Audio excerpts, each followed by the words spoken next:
The first segment in our program features the West Side Nut Club Fall Festival.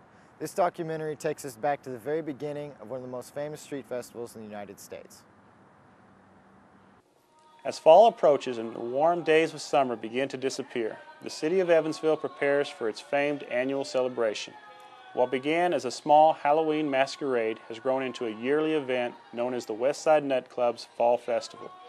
For the first full week of October, traffic is blocked from historic Franklin Street on Evansville's west side as thousands of people crowd the area each year. Food booths line the sidewalks while carnival games and amusement park rides sit in the lawn of the West Branch Library. The Nut Club has expanded this event to include nightly entertainment, a talent show, a king and queen contest, a tug of war, as well as a parade to end the festival. The history of the Fall Festival began in the West Side Businessmen's Association. Dick Barkett, a past president of the West Side Nut Club and an expert on the history of the Fall Festival, recalls the early days. We started actually in 1921, but there's records of a 1914 Businessmen's Association having one. In 1921, the West Side Businessmen's Association often met informally for lunch at Horny's Restaurant on Franklin Street, which was owned by Marcella Stein's parents. And while they were there, they just enjoyed each other, talking and kibitzing and talking about their fishing trip. And they had such a good time. They said, you know, we really ought to have some kind of organization, a club. And because they acted so silly, they'd throw napkins at one another. And Mr. Stinson said we ought to call it a bunch of nuts. So they named it the West Side Nut Club, and that was organized in 1921. At the end of October, the newly formed West Side Nut Club hosted the first of its annual celebrations on Franklin Street. The early festivals were Halloween-themed and drew crowds for a single night. When the Fall Festival first began, it was held around Halloween, and it was cold. They'd come in and get a nickel cup of coffee, and there they'd sit and sit, because they didn't want to get back on the cold again. And so finally my father thought, we can't have all these people just sitting in here. They need to be out on the street. And so he decided to put a table out in front, and I was only 10 years old, and I could sell candy bars, in those days cigarettes, chewing gum. People walking up and down the street wouldn't have to come in and sit down. Over the years, the Fall Festival has evolved.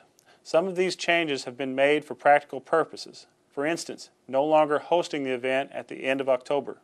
But then as the years went on, they found that it was too cold, and so they moved it up closer and closer until now the Fall Festival is the first full week in October.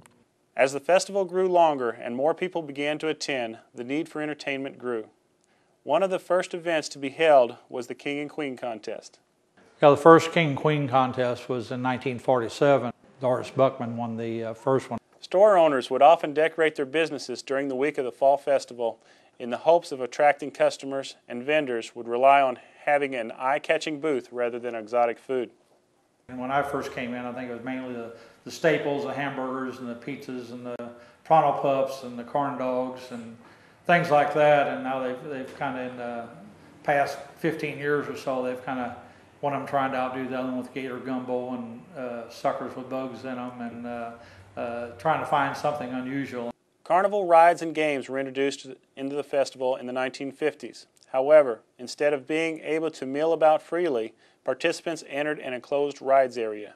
The rides back in the 50s were kind of canvassed off, where when you got in, you were a captive audience and you had to go all the way around all the rides and all the games before you could get out.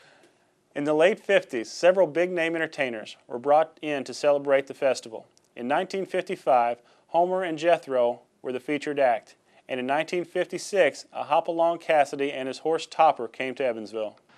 At the Hopalong Cassidy one, that was supposedly the biggest crowd that we had, at least up to that time, for any main parade, and I participated in the crowning of the Queen that year and several other things during the year, and he actually had his horse boarded out here on St. Joe Avenue out here by Allen's Lane on the west side.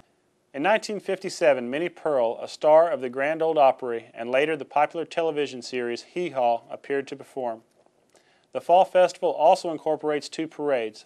The Pet Parade was the original parade, dating back to the first few festivals. This gave children the opportunity to dress their pets and march them along the street for all to see. The Saturday Parade is a traditional closing of the festival with cars, floats, and marching bands proceeding along Franklin Street. The parade was originally held on Saturday night, but after an accident involving a float without brake lights, the time was changed to Saturday afternoon. In recent years, the parade has been restored to its original time, Saturday night. Since 1921, the West Side Nut Club's Fall Festival has become an Evansville tradition. What began as a simple gathering has changed into a multi-block event that draws hundreds of thousands of people to the West Side each year.